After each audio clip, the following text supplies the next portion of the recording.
to establish that the nature of Donald Trump, that we know the nature of Donald Trump and that what he was really saying, even though he said march peacefully, he was really saying wink, wink, wink. That's the code that he was using. Well, that was Alito's question on the Daubert hearing. In other words, that you actually admitted an expert's testimony to interpret what Donald Trump meant. Like, what kind of expert could possibly be qualified to do that? It's just so. He hears all the dog whistles. Did you read that Colorado Supreme Court opinion? Yeah. Ron, did you read it?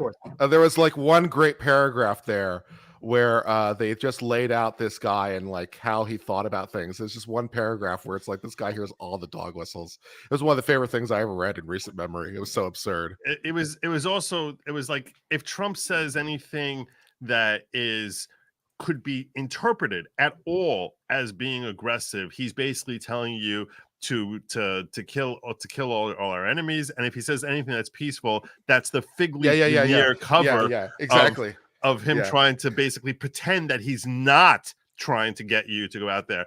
And in other words, and he also said, I'll just finish and let you go. He also said this is how his fan base all interpret him. And when one of the first questions asked by Mark Gessel was, so how many people who went into the Capitol on January 6th did you actually interview? 0. I spoke to 0 of them. I just know what they were thinking. It was astonishing. Go ahead, Ron. No, I mean, it's utterly preposterous, and it would not pass Daubert. And as you guys observed, the Colorado Solicitor General was backed into the corner of saying, "Oh yeah, well, whatever the states, whatever their procedure is, we have to trust in the states because." And as I pointed out in the comments before Joe remembered, if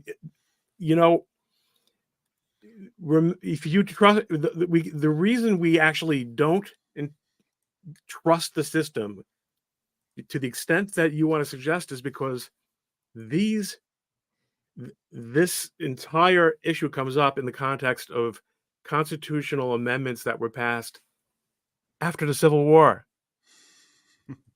The Civil War was not a particularly good demonstration of the state systems working so fantastic. Well noted. There's a balance, obviously. I mean, and listen. What was surprising to me was a lot of people observe this. There are people who are actually figuring on a 9-0 opinion here. It's hard for me to imagine Justice Jackson going against party lines here, but there are grounds for her to do so. If you heard were you listening to the arguments? Because she was crushing. She was crushing the guy, saying, "What about the inconsistency amongst 50 states? And the fact that they left out president." She sounded very, very right wing today. Well, I don't know about right wing, but very in Trump. You sounded like a judge, perhaps. Yeah. But I mean, one of the things also in the originalist argument that a lot of that he seemed to completely miss is if we look at contextually as to what's happening here, where the North just basically like fell on a sword to say that states don't have the right to do whatever they want. They don't have the right to just walk away. They don't have a right to pass whatever laws they want. So that's the context in which they're writing the 14th Amendment, is that, and they, in fact, they want to punish them for taking that stance and dragging us into a war. So now that the federal government has won that, according to the state of Colorado and the petitioners who are trying to remove Trump, they're saying, so then they wrote this statute, which was designed to say that any individual state has the power to affect a federal election. Think of how backward that would be. Think of how asinine the claim even is. That what they really were saying is now that we showed that federal is what is definitively has supremacy over state power. Now is when we're going to tell you that you individual state can decide a federal election and who can be on a ballot and who cannot be on it. What an asinine claim that is. That's a little problematic. I mean, it's you didn't have that power before, but now we're going to put it into an amendment. Right, exactly. Yeah, no, it's so stupid. But I think, I mean, from a cultural and media point of view, it is astonishing how many experts were handicapping this to go the other way. I mean, no Really? one. Yeah, I mean, they're out there, and in fact, I'm on a mailing list of First Amendment lawyers. I don't want to mention the name of the organization, but a number of them very confidently, of course, Trump. These arguments are so ridiculous. Of course it's self-executing, of course, but we've reached this point where people aren't even. I mean, lawyers. I'm speaking to two lawyers here, right? We're supposed to be able to understand our adversaries' arguments in order to effectively respond to them. Yeah. I think we're reaching a point where people are so unable, like when you're at a stage where two doesn't even equal four anymore. The only thing I will just add is that it does seem that the Supreme Court more or less works. They unfortunately don't take nearly enough cases. But this could be the beginning of something significant. I mean, this is a relatively trivial. I mean, unfortunately, I don't think they're going to rule on the question of whether there's whether the determination of that the constitutional use of the word insurrection does or does not include what happened on January 6th. They could, but they probably won't, given the incrementalist approach that the Roberts Court is famous for. But he certainly had what to say today. Got to give him credit for that. Yeah, indeed. Steve, welcome aboard. Hey, I just popped in here for lunch. Mm-hmm. Could you guys give me a summary of what happened here? So there was a hearing in Colorado. Wait, there was something going on at Supreme Court? No, I missed the OA, so maybe you guys could summarize what the OA. I've been reading a little bit, and I just come on for lunch, and I wanted to hear what y'all are having to say. Yeah, well, when you say OA, you mean overall, like, or No, oral argument? That's what the cool kids call. We lawyers call things. I've never heard it called that ever, Steve. Me either. That's a new one. But you know what? But the guy who's actually argued in front of the Supreme Court here right away recognized it as being an oral argument. Let's get this clear. I did not, as much as I like to. I was at counsel table. I was counsel of record, but my partner at the time argued the Slants case before the Supreme Court. Bastard. Stole your thunder. He's a gentleman, and that's why he listened. Stories I could tell you. But and in fact, I never heard during that entire process, and when I was dealing with scores of professional appellate advocates, I never heard anyone say OA. But common in our office. Today I saw someone referring to it on Twitter, and I first thought, well, maybe it means overall. That's what I said. No, I didn't think that, Joe. But I get it. I figured that. Yeah. So oral argument. So the oral argument, I'll tell you, I was very unimpressed. Not very unimpressed. I was very frustrated. Is the better way to put it, with the refusal of Trump's attorneys to basically give what the justices seem to want to give him. He took a very strong textualist argument. He was rooted, and he pretty much, when they asked him,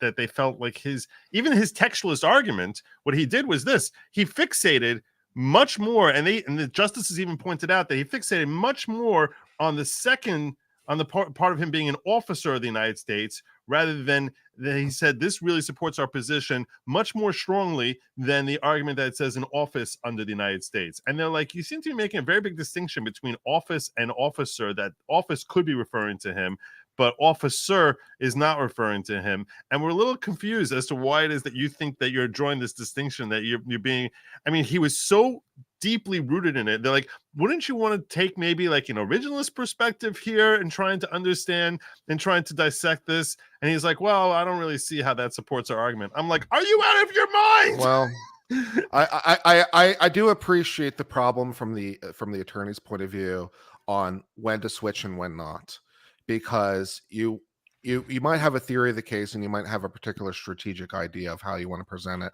No, and no, you may not want the justices to get lost in a different idea. So I do appreciate that it's sometimes hard to know when to fold and not. You can't change tactics during oral argument. Once you make a concession, it's over. Rough. It's over because then you're winging it the rest of the way. And so that's, you remember at one point where Alito said, stop. Well, I think, wasn't it Alito? Stop changing the hypothetical. I like to do that also. Yeah. Mm-hmm. But you need to answer my hypothetical, because sometimes the only way to beat the simulation is to reprogram the computer, because you can't win. What Ron is saying here, because first of all, you should, especially Supreme Court, I mean, you should game it out. I mean, when we have an perhaps 100%, yeah, when we OA a case in our district, or especially the Florida Supreme Court, we'll have we'll round table it, and you think about what are the points you want to make, what are the concessions that you're willing to give, and which ones not. And I would say that there was a big debate within our office about whether OAs are helpful or not in the Fifth, or at least our district, because what'll happen is, if you're not good on your feet, which a lot of appellate practitioners are not, you will get trapped by tricky questioning and say, well, counsel, you would concede that. And the judges up there, they know what the debate is, and you think the debate is over here, but then you just conceded 3 of the justices on the Supreme Court, because you're like, oh, I think the battle's over here, when the judges know where the battle's being fought behind the scenes. So yes, I would agree. You really need to know where your boundaries are. You should not stake out absurd positions, because when you do that, you'll get destroyed by one or the other. You aren't saying this, are you? And they'll take you to the absurdity. So it's a tricky thing. But of course, if you've got a weak case, then you're the one that's tagged to argue it. What is your job there? I don't know. Do you dig in, or obfuscate, or change the hypothetical, or what do you do? I mean, if you're the Colorado, if you're representing Colorado or their opinion, you're obviously stuck with what the Colorado Supreme Court has lovingly given you. So I can only try to make their nightmare work. So what do you want from me? It's like, I'm stuck here. So yeah, and here's the thing though. This is what's so frustrating, is you sort of have to, when you're trying to figure out about abandoning an argument, and I'm in the middle of putting this poll up that you're asking for, Tina. So I'll have that up in a moment after I finish my point here. But what's frustrating is you sort of, once in a while, even as an attorney, I think sometimes we get too trapped in what sounds like a compelling legal argument while ignoring a layperson common sense type of perspective, and the humanity of, like, what type of message are we sending? And I think especially when you're arguing before the Supreme Court, where they have to be cognizant of the fact that this is something that the entire country is going to be trying to understand and dissect. Well, So let me piggyback. I'll just finish my point, and that is that so now when you're trying to make such a distinction between office and officer, think about how that sounds to anyone. You can make a really compelling legal argument and say, well, based on the Constitution here and there, so when it says officer, it means something much significantly different from office under the United States. That doesn't sound right. When you make an argument based on the fact that, hey, this when you look at the fact that an originalist argument is something that is people want to look at it and think this makes sense. When they were writing it, this really makes sense. Does it make sense to say that there's a big distinction between officer and office to a lay person? I guarantee you, to most lay people, that doesn't make sense. Does it make sense to, on the other hand, what works for you is when you're making an argument that fits with what makes sense. Does it, and like the argument I was making earlier, the originalist argument of, does it make sense that right after the North won the war, they say we want to give much stronger powers now to individual states to control our federal elections? That doesn't seem to make sense. If you're taking the side of common sense, you're starting with a win rather than fighting this uphill battle. And I think you sort of need to recognize that when you're crafting which arguments you're going to be fixating on in something that's going to be compelling.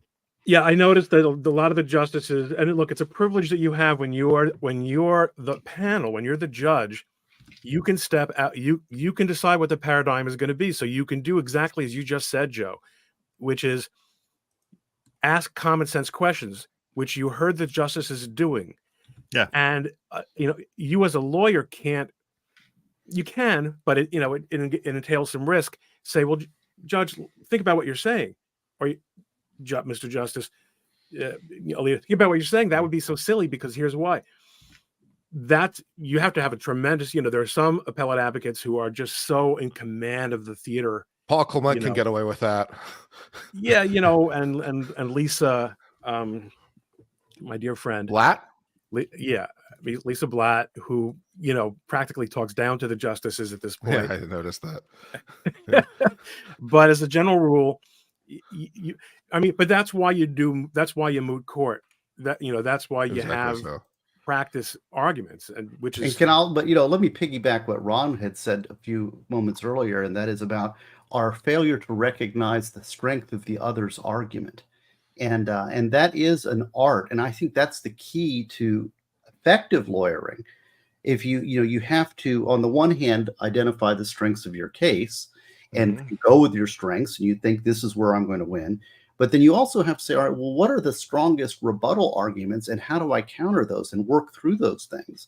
And a lot of times, and I agree that, I don't know, it's a youth thing. So I'm not sure if it's just because you're seeing younger lawyers or it's a cultural thing that we're getting more polarized, but it's definitely a weakness, I believe, for a lawyer to be ideologically grounded to the point that they are not able to understand the other side's argument.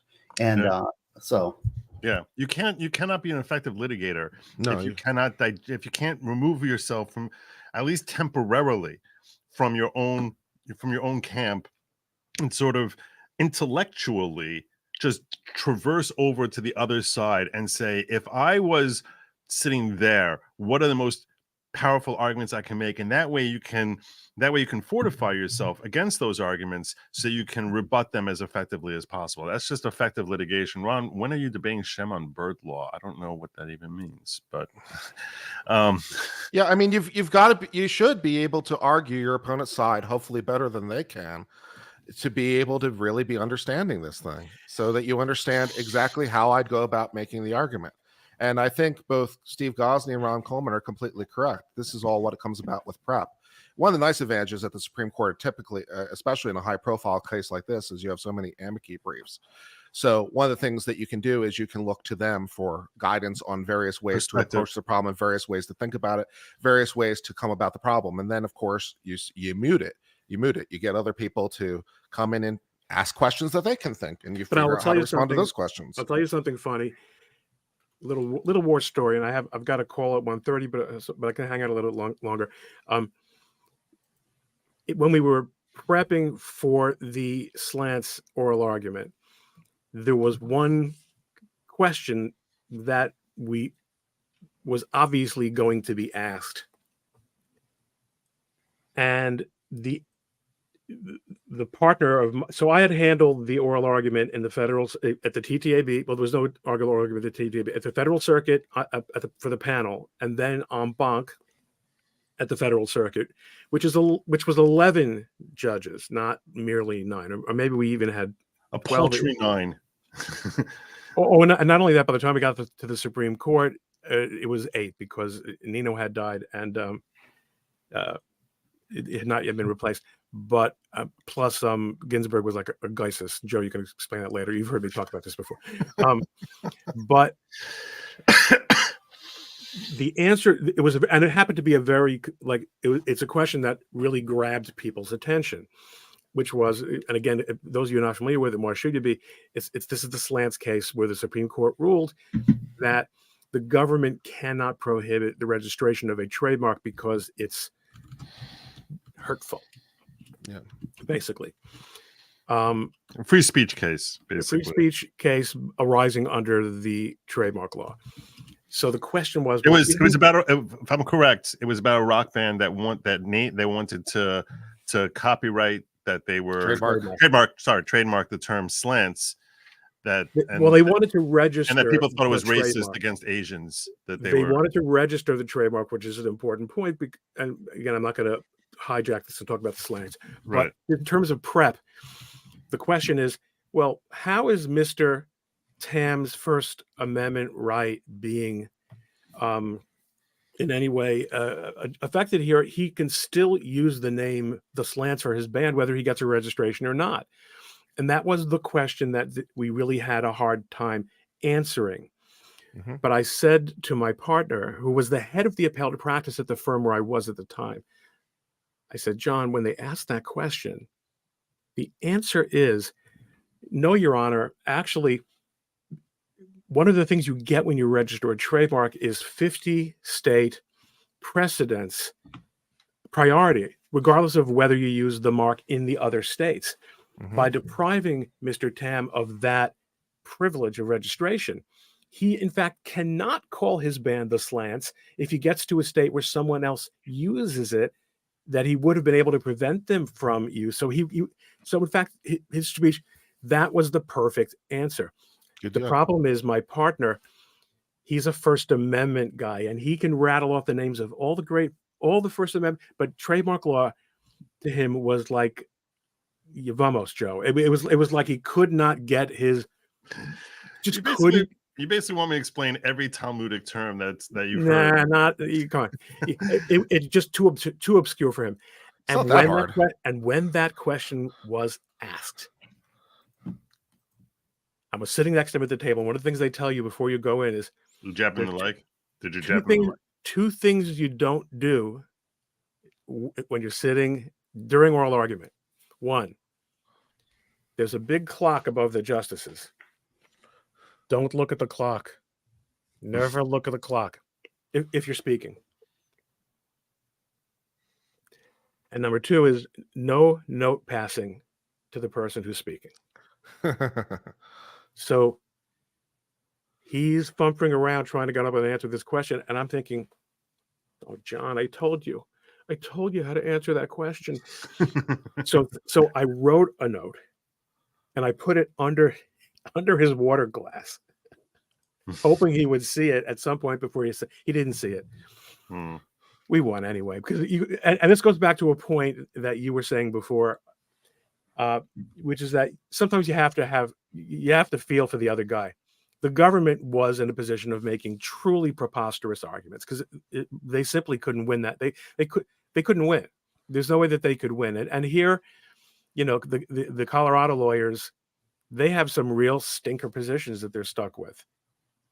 And but their job is to just take the heat and do what they have to do. Yep. I have an interesting little if people are interested in the minutia of oral argument and about maybe looking back at a very interesting case, there's a book called Gideon's Trumpet by Anthony Lewis about the Gideon v. Wainwright decision. And if you read that, it talks about Abe Fortas. See, most people know Abe Fortas was the judge, or the attorney representing Gideon, but people don't know about the state of Florida. And the state of Florida was represented by a fellow named Bruce Jacob, who is actually a friend of mine, who was a dean of the Stetson Law School. And I knew him back in the day, when I was back at Stetson for years. And it's at the book, Anthony Lewis's book, Gideon's Trumpet, is well worth it because it talks about, because Bruce Jacob knew he was going to lose when he got that case assigned to him. he was assigned to take this stinker, and he knew which way the court was headed, right? But yet he had to go and argue before the Supreme Court of the United States. And the book does an excellent job of talking about how he prepped and how he prepared. And even though he knew he was headed for a buzzsaw, he did his best for the state of Florida. I'd highly recommend that book for people who are interested in that. Yeah, as a criminal defense lawyer, nothing you're unfamiliar with, having to try to make the best out of a very bad factual situation, right, Steve? Occasionally we get it. Yeah. Okay, so I want to get to I'm going to urge you all. I understand, me personally, I'll tell you, when I'm watching a live stream, a lot of times when they get to super chats, I kind of like zone out. I'm just going to point out to you, there's a lot of great questions that came up here, and some of my own questions that I threw in here. So with respect to this discussion, and because this is such a legally, it's such an enjoyable thing for lawyers to discuss, because there are so many interesting legal issues, which I expect I'm going to be addressing as I'm going through these comments here. So I recommend, look, I understand there's going to be some which are, basically people expressing gratuities, but there's a lot of great questions you're going to hear in here. So I urge you to stick with us as I go through this. So, like this is a question. Some of them were not even super chats. I was like, you know what? I think this is an important question that I want to address, that people are going to, that a lot of people watching are probably wondering this: doesn't an insurrection have to have occurred? And the answer to that is yes, it does. In order for the 14th Amendment to, the 14th. Hold on, I'm not finished. This is the start. An insurrection does have to have occurred. The question is, that Kavanaugh asked correctly, is who's determining it? What yardstick are we using? How do you define an insurrection? And who decides? Who decides? Precisely. Do I think an insurrection occurred? No. Do most of my fans believe an insurrection occurred? No. Does anyone on this panel think an insurrection occurred? I'm going to go out on a limb and say they would answer no to that as well. But that doesn't mean that there aren't, a lot of people out there who at least have convinced themselves that there was an insurrection, whether or not one happened. So with respect to that, that's not really a primary legal issue. That's why, with respect to trying to understand this, when the Supreme Court is sitting here, they're not going on a fact-finding mission. And really, when you're asking this question about whether an insurrection occurred or not, they're not trying to sit there. There's no way. Even if they come out 9-0, there's not going to be any opinion, not even a concurring opinion from any one person saying, P.S. Trump, there was no insurrection. You're just not going to find that, because you might get a footnote if you're lucky. As much as we would all love it, I'm sorry, but they might say, go ahead. They might say there hasn't been sufficient. There hasn't been a sufficient determination that's been made, or the different. We can't have to have one yardstick on it. But I cannot imagine anyone going to say this was not an insurrection, because it's not a legal issue. That's a factual issue. Okay. I'm gonna push back, because this is exactly the type of thing that you might want to moot court, because you're making, and that's a rant. I obviously agree with you. But how would you respond to this position if I was on the justice on the Supreme Court and I said, well, counselor, isn't that a fact question? And didn't the Colorado Supreme Court make as a finding of fact that he was a participant? And doesn't the appellate court have to defer to findings of fact to the fact-finding court? That came up. That exact colloquy did in fact take place, because then obviously what would be your Socratic next question? And to what extent do we defer? If right. How about in the states where there is no judicial review? This came up. No judicial review of a decision by the state attorney general or the secretary of state.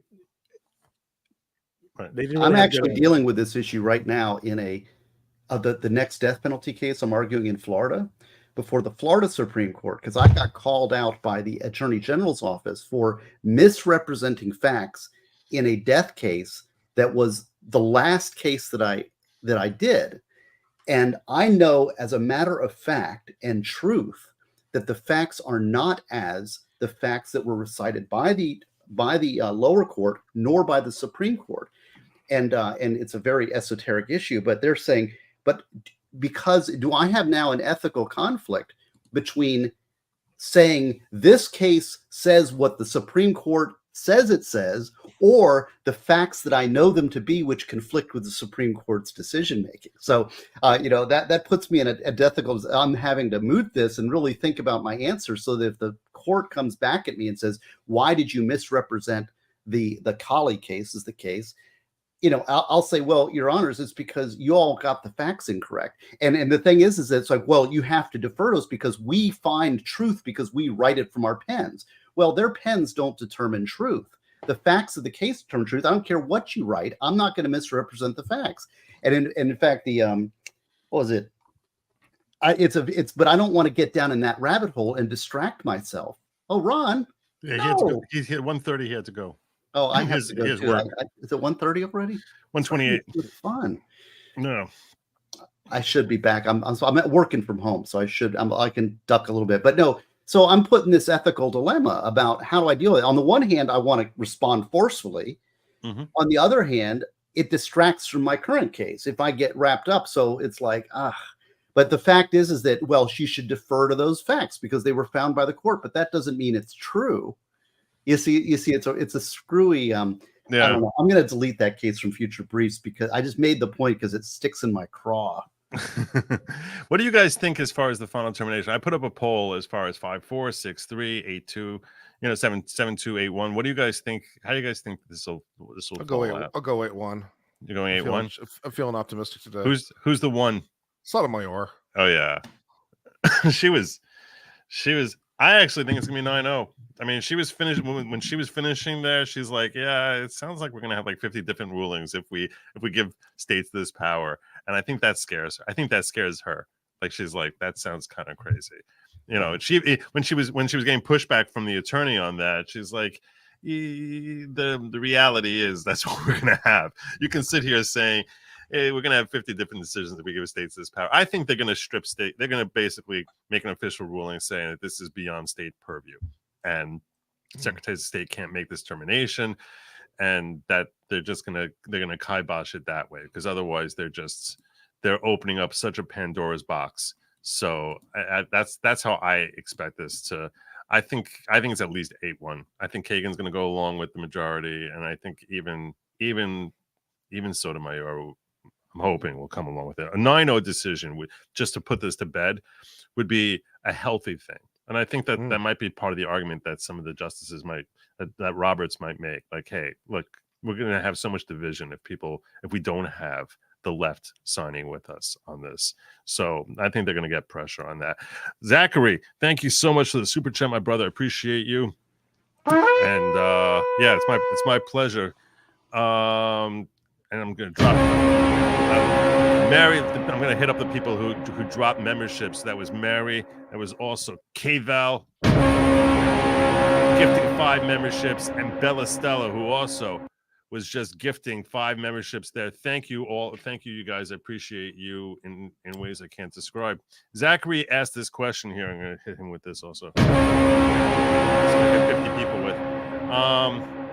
If you drop a 50 on me, I'm gonna give you the war horn. If they allow the states to remove Trump because of January 6th, could they not then bar anyone involved in the J6 protests that they have been rounding up lately to ever run for or hold office in the future, essentially ending the MAGA movement? Well, to answer your question, first and foremost, the text of Section 3 of the 14th Amendment specifically refers to those who have previously taken an oath to support the Constitution. So most people who attended the J6 rally probably have not taken such an oath. So it probably will not apply to most of the J6 defendants. Second of all, it could be that we could see in a ruling here. You're saying if they allow the states to remove him. So yeah, I think that would be the best defense. But what do you guys think about a ruling which basically says that no one can be, instead of taking from the states, alternatively, they could say you have to be convicted of insurrection? That works, yeah, because that only Congress. Yeah, that works. So Congress in past iterations has created enabling statutes that have given power to other authorities, because the language seems pretty universal. Congress, by the Section 5 of the 14th Amendment, Congress, by appropriate legislation, can enforce the articles. So Congress could give the power to anyone they want, pretty much, but they actually have to do it. And in the past have done it. So I think that makes total logical sense. They say, look, this is only for Congress's decision. Congress in the past has given authority to these other people. At one time, I believe a federal prosecutor was able to bring this case. I think at one time even some sort of state official was. It's been a while since I looked into the details. But it's up to Congress to make the law, and they've allowed all the laws except for the Insurrection Act that you quoted in Title 18 to remain. So that's all that's left. And if Congress wants to change its mind, it can. So I think that makes total logical sense. Although if they were to come to that determination, when 18 U.S.C. 2383 pretty much swallow up this entire section of because it would be if they come to if the Supreme Court, the question that we're discussing now is a situation where the Supreme Court makes a decision here saying, in order for Section 3 of the 14th Amendment to apply, you have to be convicted of insurrection. If that's the case, though, if they were convicted of insurrection under 18 U.S.C. 2383, that already would invalidate them, and which would make this superfluous. Because, well, I would phrase it slightly differently. I would say, in order for you to be guilty, well, guilty is not even the right word. In order for Section 3 of the 14th Amendment to apply to you, it must apply to you in a way that Congress directs. And the only thing that's left happens to be the Insurrection Act. But that isn't they come up with a new way. That isn't the only way in principle. Right. In principle, it could be anything. It could be a civil procedure. It could be a criminal procedure. It could be a state official. It could be anything that Congress wants it to be. But since Congress has not created that, the only thing left happens to be the insurrection statute. So it doesn't swallow the rule. It just happens to be the only example of the rule at the moment. Right. V Radio asks, why is the argument not just simple as he was not convicted of anything regarding insurrection? It's like they want to be able to do this with no due process. Now, you have to try and steelman the other side here. The other side would say they had a 5-day hearing, and they determined, they relied mostly on the J6 committee report, but for much of the evidence of him being engaging in insurrection, but there was a hearing, so that's what they would claim is that's how the left claims due process has been satisfied. Many people disagree, including myself personally, disagree with that assessment, but that is what the other side of the argument is. It's like they want because it's not a criminal process, the due process requirements would be less than in a criminal process. So there's that. Right, and that answers your follow-up question here, or follow-up comment here. I also made a note here, which I think we already addressed, which was it was amazing watching KBJ doing a better job arguing originalism for Trump than his lawyer. I mean, it was maybe that was all part of the super secret plan. Maybe they were trying to do it deliberately to bring Jackson onto the dark side. That's good. Yeah. Dark Alush says, you will never convince me that his lawyer isn't intentionally trying to sing Trump's case. Also, Jackson having better grasp of originalism than this dude. WTF. That was funny. Good logic. Do you think 9-0 is a possibility? Yes, I do. If you ask me, I've said before oral argument today, I think it's going to be 7-2. And someone else actually said that Barnes predicts KBJ vote with the conservatives because of her strong civil rights convictions. He may be right. Could be that. It's civil rights. It could be. It could be pressure from Roberts, because I think there will be pressure, because I imagine how bad this would be politically and how divisive it will be politically if it comes 6-3. With the right versus left and allowing Trump to stay on the ballot. I think that could be potentially well. Let's talk about that for a second. And I got to get going here pretty soon. But, because Roberts is such an institutionalist, and because I think that he's going to push very hard to get a unanimous decision. And because of that, I think the decision might be very short and sweet and narrow and to the point for something like Trump is not an officer and is not enumerated under Section 3, and just that's it. So case resolved. And then you're going to see us that'll bring everybody on board, and then you'll see a bunch of concurrences that will be basically sound bites for the media from the lefty judges slamming Trump, but saying, "But I agree with the judgment." So I think that's probably what you're going to see. That sounds right. That's an interesting take. I don't think it's going to be that short. I mean, look, I think they want to get this out quickly because obviously the time sensitivity of all this whole issue. We got March 4th is Super Tuesday. I think it's March 4th, but that's less than a month away. I think they do want to put this to bed. I do expect on the time. What do you guys think on the timing of this thing? You would know this probably better than It's going to be fast. It will. I think it's going to be before the end of the month. I think it's going to be fast. Yeah, it's likely to happen. So Hallie, I appreciate you pointing out Venmo to me. So Hallie asked two things. So first said, I hate that I never catch you live. I also have to search for my answers and I never ever find them. Is it possible to write the judge in the Crumley case and request a sentence that is no jail time, like on her behalf? The jury got it wrong and the judge added to it. You can write. I don't think that's going to work because I think she'd be afraid she'd be lynched if she did that. So yeah. And by the way, I just want to mention, Hallie, that I appreciate it. She sends me money on Venmo all the time, just like random thank yous. So I just wanted to express my gratitude for that. She also says, I don't understand why we're having this conversation. As far as I understand it, he's never been convicted of insurrection. Why is this the hypothetical? I'm about 35 minutes behind, so maybe I'll get the answer after. I think we covered that by now. Chugi said Brian Krasenstein listened to it and thinks Trump will lose. But I'm like, what? I don't feel like we're listening to the same broadcast as him. I have similar questions. I don't understand some of the perspectives I hear, but hey man, I gotta go. Hey, later, it's brother. Great seeing you, and we need to do a stream sometime soon. All right. Invite me anytime. I'm there. God bless you. See you later, thank you, my brother. Lisa Franceschi, thank you for the $5 rant of booyah.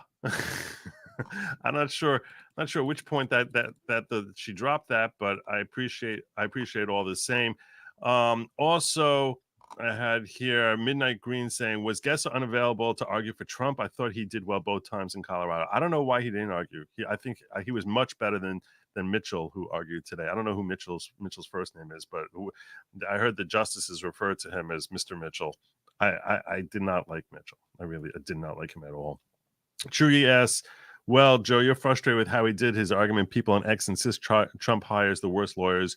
Was that one of his? That was one of his.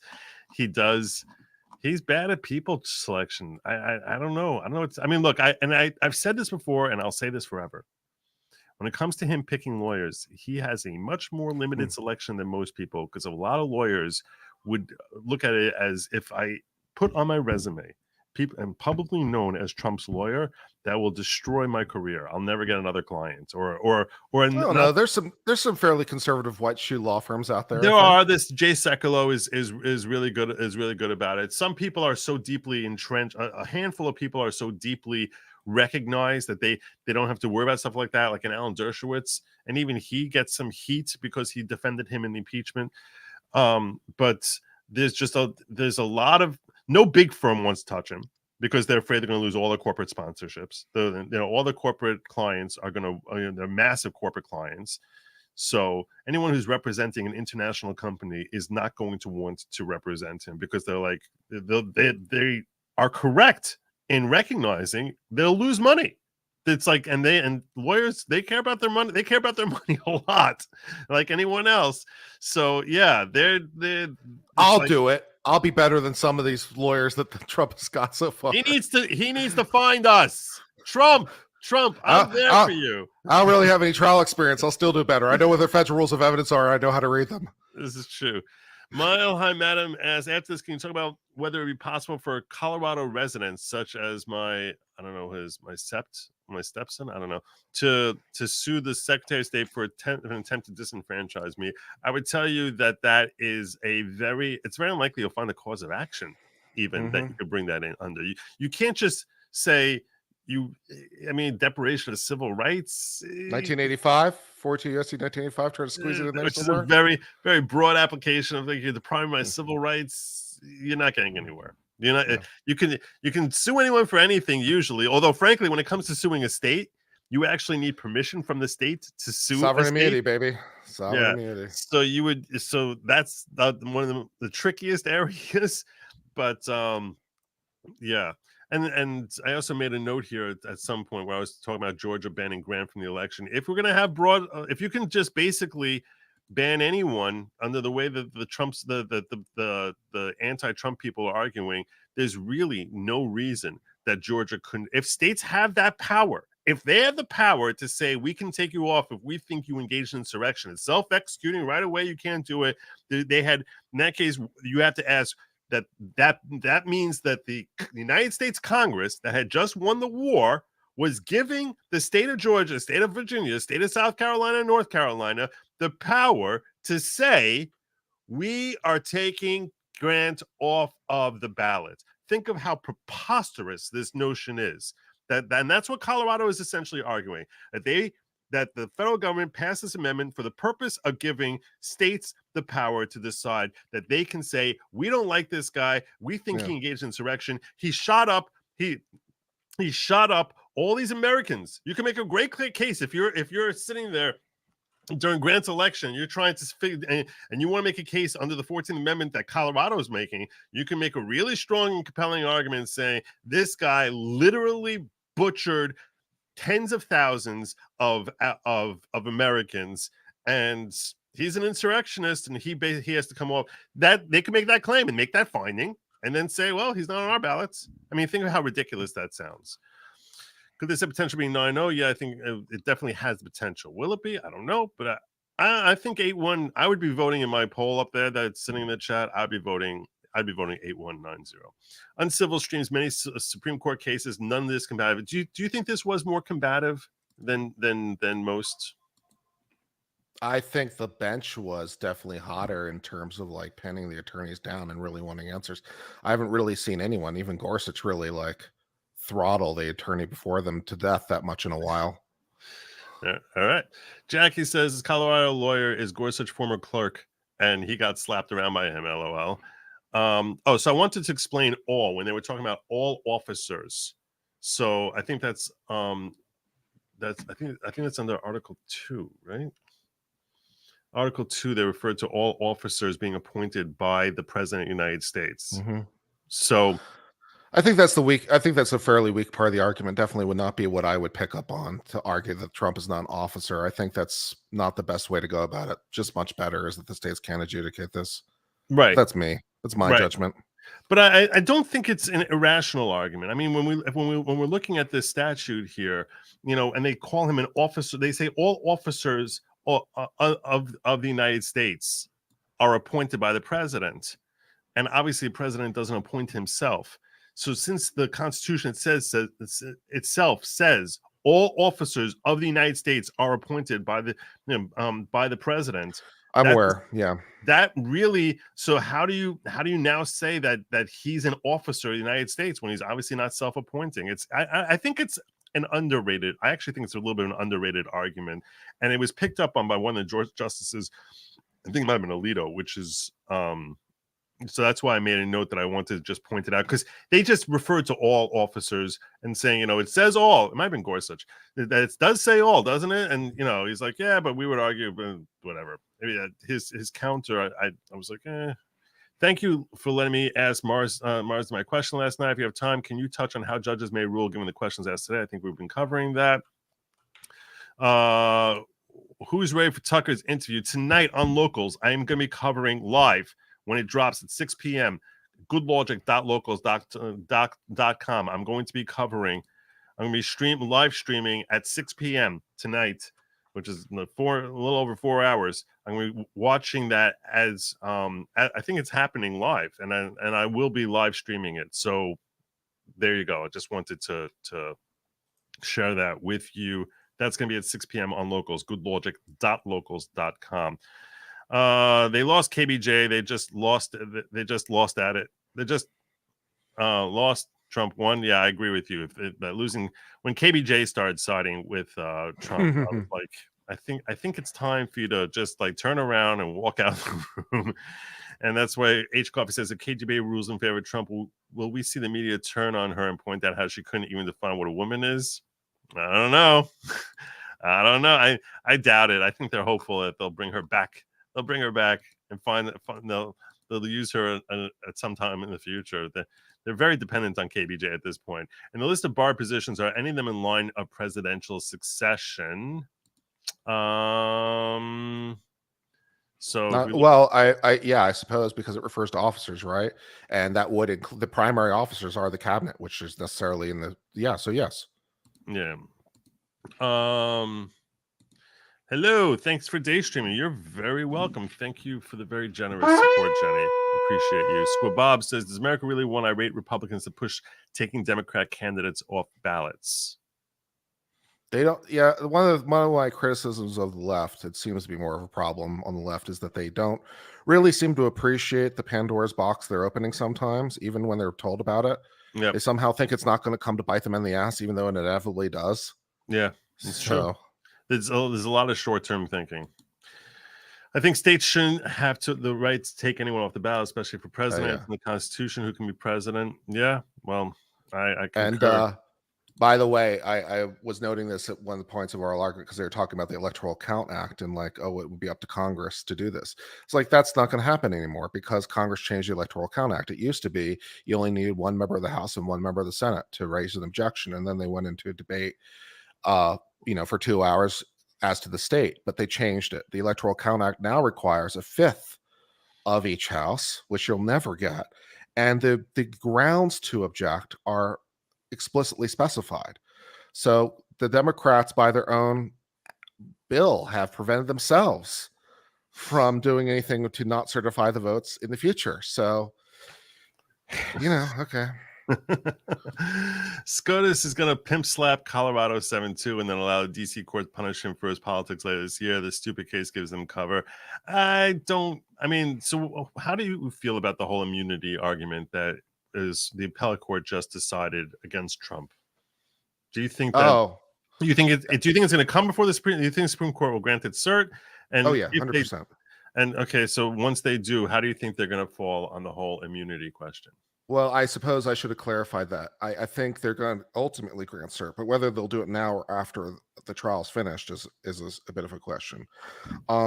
I found the reasoning to be not particularly convincing, although in the third section of their opinion, it got a little bit better. So there's some stuff there that might be possible. I'd have to go reread it, though, to see what I was thinking. Mm-hmm. Give me a second. Let me see if I can find it, and so I can remember what I thought was good. All right. V-Rated was very offended that I referred someone else as the resident lefty. You're not sufficiently lefty that you go racist when a black person expresses conservative leaning thought. So that makes you not really a resident lefty. It makes you more of a moderate. I got so mad then I saw my avatar pick and thought, who was robbed my pick? It was some unknown. Oh yeah. I remember face there. That's funny. Okay, I remember now on the immunity issue because the Constitution itself, as they point out, talks about in the impeachment clause, and it says that, it says judgment in cases of impeachment shall not extend further than to removal from office and disqualification and to hold and enjoy any office of honor, trust, or profit under the United States. But the party convicted shall nevertheless be liable and subject to indictment, trial, judgment, and punishment according to law. So it is clear that, because when you talk about absolute immunity, right, the whole idea behind absolute immunity is that you can't be charged. That's what at least the idea is. So it's not absolute because if you are impeached and convicted, then you can be indicted. And as was pointed out, I think correctly by the majority opinion, that you are not impeached doesn't mean by logic that you can't be indicted, because it's P, therefore Q does not imply not P, therefore not Q. So if he can, so it implies that it's possible to indict the president without. Where's the implication? Trump was arguing for the negative implication. Trump was arguing not P, therefore not Q. He was arguing because it says if you are if you are convicted, if you're convicted by the Senate, then you can be charged. If you're convicted, then you can be charged. So if you're not convicted, then therefore you cannot be charged. That's the negative implication. Negative implications are always a weak line of argument, just generally speaking, to my mind. So I don't think the negative implication really works. And so therefore I would consider the Constitution silent on the issue. And therefore it's suggestive that yes, he can be indicted. So I thought it was a pretty good line of argument. Well, if you think that it's a weak argument, why write those words at all? Oh, it's because you want to make clear the political does not speak to the legal. That's why. Because I view the entire impeachment process as political, not legal. So the rules are made up and the points don't matter. So it just makes clear that the political disposition does not have any impact on the legal disposition. Mhm. That's why I think that's the point of saying it. So because we've convicted you politically does not speak to your liability criminally. And for the same reason, by the way, I don't think there's a double jeopardy issue because it's not criminal, it's political. So double jeopardy doesn't apply. So yeah, that works for me. I thought that was the other two lines of argument were not. I very agree good. with you on the double jeopardy issue. The reason I Yeah. agree with you on the double jeopardy issue is because we actually see that even in criminal, that if it's a different if it's a different entity that's coming after you, we see that you can be charged for the exact same actions under both state and federal. If they're going to try Multiple sovereigns. Yeah. Since there are different sovereigns, I agree with you that double jeopardy is a relatively weak argument for Trump, and say that because the double jeopardy argument, those of you who are confused by what we're talking about, is he was impeached and then brought for a trial before the Senate, and the Senate acquitted him.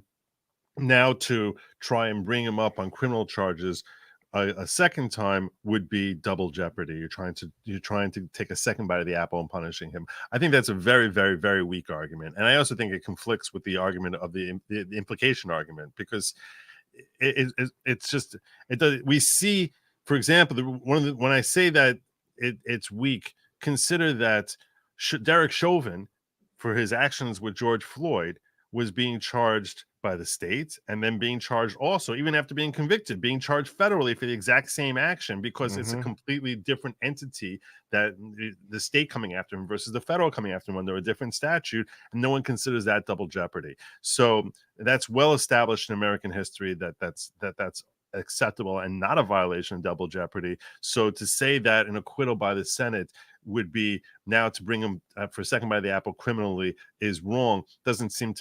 Seems to ignore the fact that we allow it in a number of different genres. However, I do think that the negative implication makes sense. And while I understand your point saying that this is only speaking to political, I think you're parsing out a lot there when you're saying that, because they're very clearly addressing the possibility of coming after him criminally. You're Sure. So to me, the language there, the most common usage of the language to me is to say that they're basically saying the context in which you're able to have criminal prosecutions. And also, I think historically, I think we've looked at it that way. But based on your reading, I agree with you historically. Based on your reading, no president has ever had any immunity for anything he's ever done. We just happen to never go after him. And now we're going to change that going forward, that you can go after him for anything. Based on this argument, you can go some district attorney from any state can now go after Trump, go after Obama, in theory, for launching a bomb that ends up killing a 16-year-old. I mean, think of how ridiculous that is. I mean, wherever that missile flew out of, whoever port they flew out of, the district attorney from that area could be like, oh, well, you know what? No statute of limitations on murder. He murdered a 16-year-old, so I'm going to go after him and try and prosecute him as a murderer. I mean, think of just how wide-ranging that is. As long as you can find a jurisdictional nexus, and I don't disagree with you that those are the implications, which incidentally, the Court of Appeals in their own decisions was whistling past the graveyard because they sort of ignored the implications of the thing. It's like, if I'm right, and if the Court of Appeals is right, then that means that the moment that Biden leaves office, because he's immune while he's in office, but the moment he leaves office, he could be indicted by the feds, and presumably, because he doesn't have immunity, he could be indicted by any state with respect to any crime that for which they would have a jurisdictional nexus. So the nightmare is immense. It's so insane that if Biden were to go campaigning for 2024 and make a stop in, I don't know, let's say Ohio, and give a speech there where he says, we all must stop Ultra MAGA right now, at all costs, do everything we can. He could be charged by the local district attorney of the state for inciting insurrection, even if no one does anything, because incitement isn't required. There's no requirement of incitement that anyone takes any action. This is true. He could be criminally charged because there's no presidential immunity according to the D.C. Circuit Court. So there's no such thing. So if there's no presidential immunity, he could be charged right then and there. They could arrest him and charge him and say, we're arresting you for inciting insurrection. That's how ridiculous that perspective is to me, and to imply that there's no immunity, which is to me what the implication is. I agree with your parade of horribles, and it is reason to doubt my view, but it was just something I read and I was like, oh, okay, this is interesting, and I can't beat this right now. So maybe I'll find a way to beat it later. But I read it, I'm like, okay, that's a pretty good line of argument. But you are absolutely correct that if I'm right and the Court of Appeals is right, that basically the parade of horribles is wide open and we're all going to hell. Yeah, pretty much. Yeah. Pretty much. And and ask yourself this: what president could possibly lead? Like, how could they function when they know some political enemy at some point in the future is going to try and throw them in jail? This is how you turn into a banana republic. This is the road to perdition. Yep. So this is we're going to turn into South Korea, where for 8 presidents straight, we're just constantly indicting the guy once he leaves office. Execute him, find him guilty of treason, just kill him. I know, it's not good. Grimsborough says senator from Colorado fought for Confederacy. He served in the 1910s. I think they were all pardoned though, so that could explain why he was able to serve. They were all pardoned from anything. There was a grant. There was a broad pardon that was issued to everyone who fought in the Civil War, and that could explain why he got away with that. If Trump is literally Hitler, then any insurrection is anything he wanted to be. None of the libs appear to be TDS sufferers. An easy way to burnish their reputation with conservatives would be to vote for Trump on this one. 9-0. I promised I was going to explain ghost face, which is a term that Ron Coleman used. He said that when he appeared in the Slants thing, that RBG looked like a ghost face. Ghost face is a Talmudic term, which is a reference to an individual who is so near death's door that he doesn't have the status of being like a living human. So with respect, like it's like literally like moments. It's like the last gasps of breath from someone who's on the verge of death. So they have a Jewish law perspective, different status than a regular human with respect to how we deal with them and how we treat them, and that status is called ghost face. So he was basically saying that when he appeared before RBG, that's how near death she seemed. When he was like looking at her like, oh my God, if I touch her, that's it. Sorry, I just killed a Supreme Court justice. Any chance of court packing if left doesn't agree? There's always a chance of court packing. Possibility of that. Yeah, there's always out there. Side note: why are minimum signature thresholds to be put on primary ballot constitutional? When you say constitutional, there's plenary authority for how do you get on a ballot in the first place. I mean, as far as having that threshold, I don't know where in the Constitution it says that you decide to run. I mean, I'm not even sure what that. Yeah. You have to. I'm not sure on the basis of why is it, you have to start with why it would be unconstitutional. It'd be unconstitutional, arguably, because to be president, it sets out all the criteria to be president, and one of the criteria is not get a sufficient number of signatures in order to appear on the ballot. So you're basically like the negative implication, basically. And I think someone from the left can make the argument saying like we have this threshold, so maybe we can have this other threshold that you haven't been ruled out by a Secretary of State. I think you can try to make that argument here.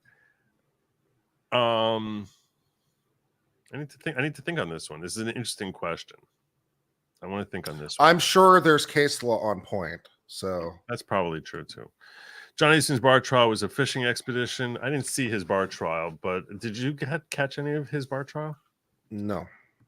All right. What about the fact that states don't choose the president, the electors do, and therefore, so let's play this through. And therefore, what? The Secretary of State shouldn't have the power to decide who's on the ballot. I mean, we know the Secretary of State can rule out some people, right? They can rule out someone who's under 35. So I'm not sure. I'm not sure how that would play in this context. Sherry says, how is 5D hearing valid if acquitted by Senate? Oh, I don't think anyone's arguing that. Oh, I was 5-day definitely hearing.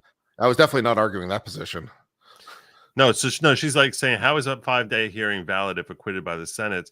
So in theory, I mean, as far as the 5-day hearing being valid, the Senate, see, I don't like the whole Senate argument, and the acquittal in the Senate argument is kind of, I thought the attorney for Trump might go there and saying like he's already been acquitted. That's the finding that we have here.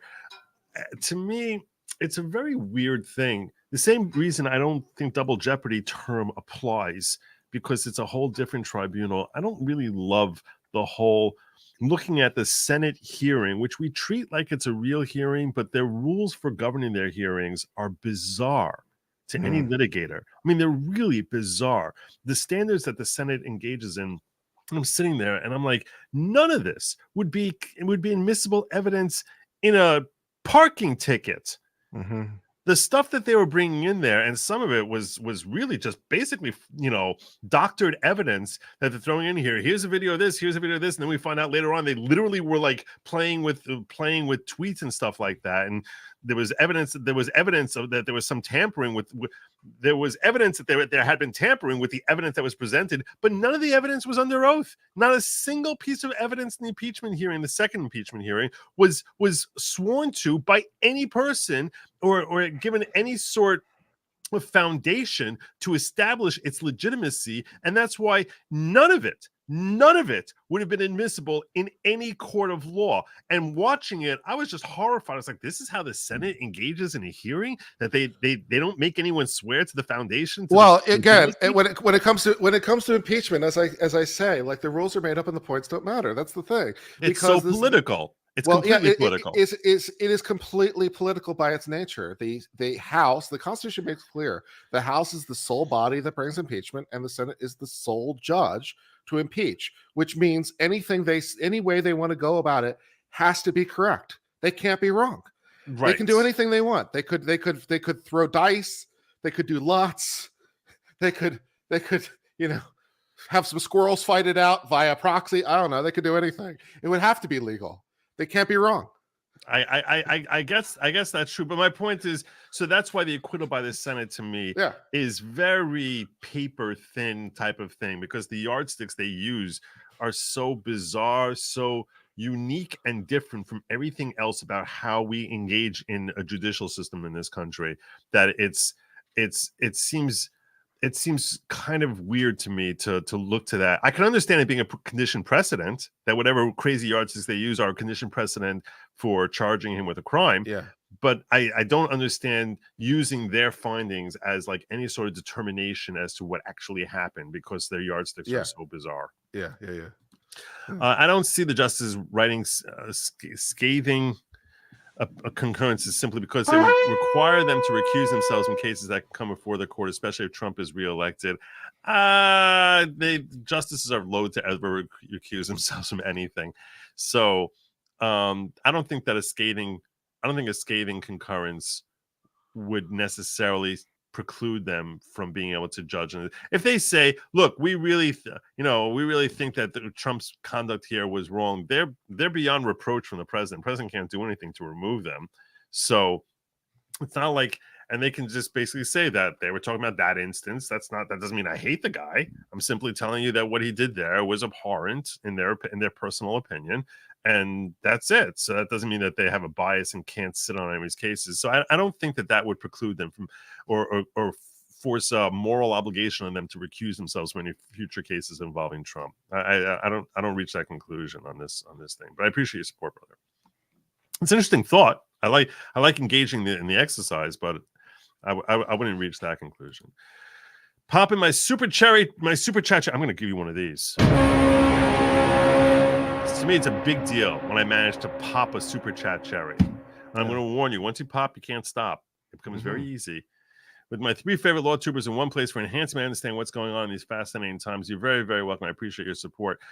Why didn't the ACLJ give arguments? They wrote a lengthy brief representing the Colorado. I don't know. Do you know how they determine who gets to argue? I think they gave it just to the parties. They gave it to the Secretary of State. They gave it to the petitioners. They gave it to the respondent. They didn't even give Trump.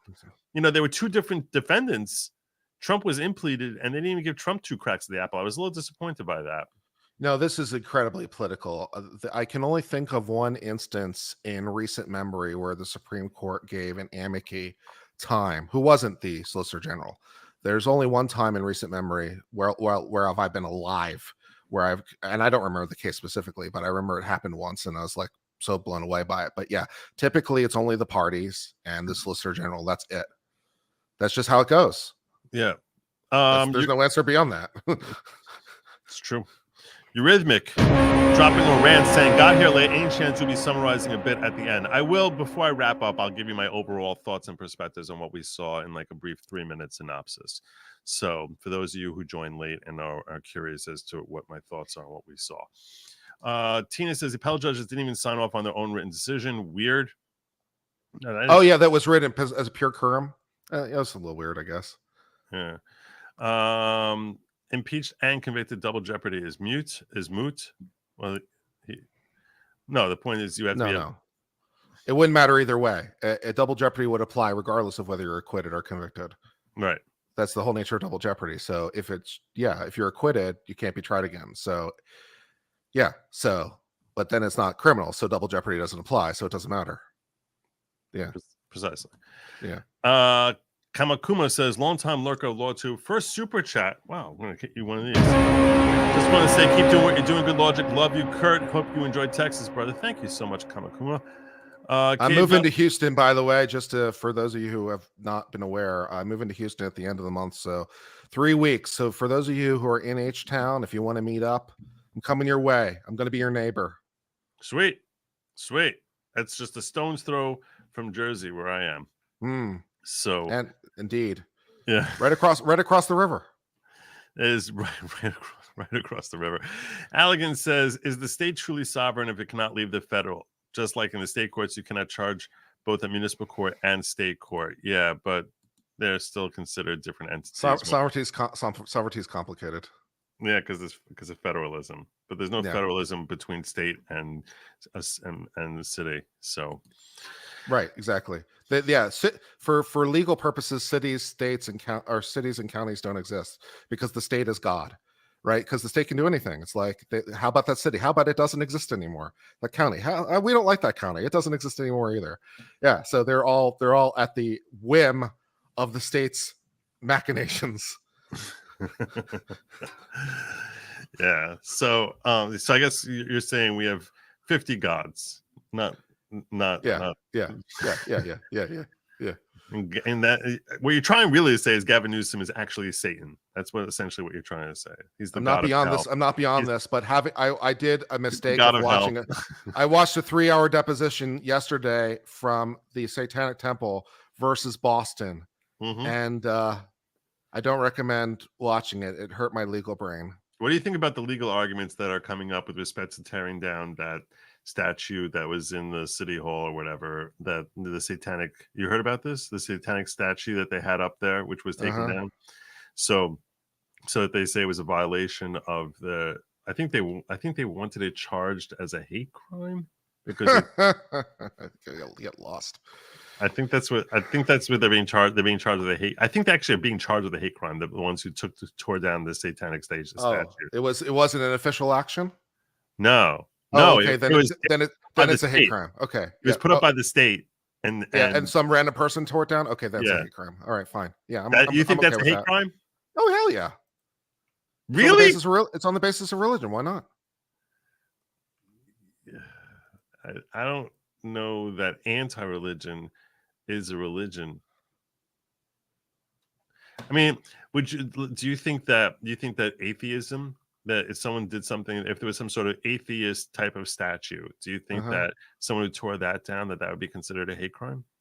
There is some case law on point on this issue, and it's been a long time since I've read it, but that yeah, basically, if it can be viewed as a hate crime too, for the same reasons that it gets this sort of quasi religious protected status, because the First Amendment is about freedom of religion, your ability to choose. So your ability to choose is obviously your ability to not choose, because you cannot choose many things, and you can obviously not choose anything. So yeah, the choice not to pick is also protected. So yeah, it would be a hate crime if you could prove it for that reason. Yeah, there's case law on point.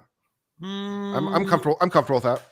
I don't accept that, because I think that freedom of religion doesn't mean that you have that doesn't mean you have the same freedom to claim that freedom of religion is you can find whatever way you want to worship God. That's not the same thing as you have a freedom. The same way you don't have the same freedom of, we don't look at you having protected freedom to let's say believe that glass is actually plastic, right? It's not like that's a protection. You're protected. That no, I believe glass is actually the same exact thing as plastic. Mhm. There's no freedom from persecution for that.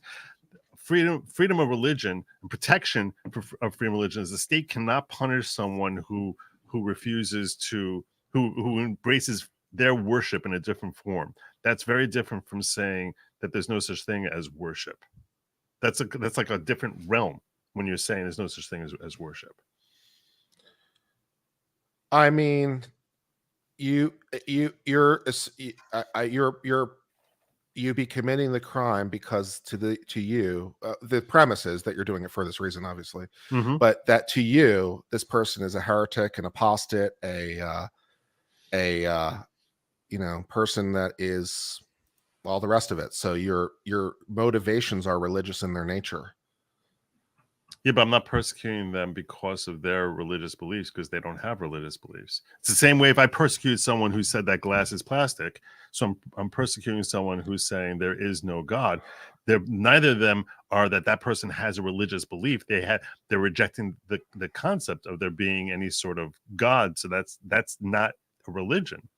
I think I would argue that you're persecuting them because their belief does not align with yours, which certainly has been known to happen, right? If a Christian were to attack a Jew because their belief didn't align with theirs, then yeah. But I think you're ignoring the question. I think you're dodging the question. I'm going to hold your feet to the fire like I'm Gorsuch here.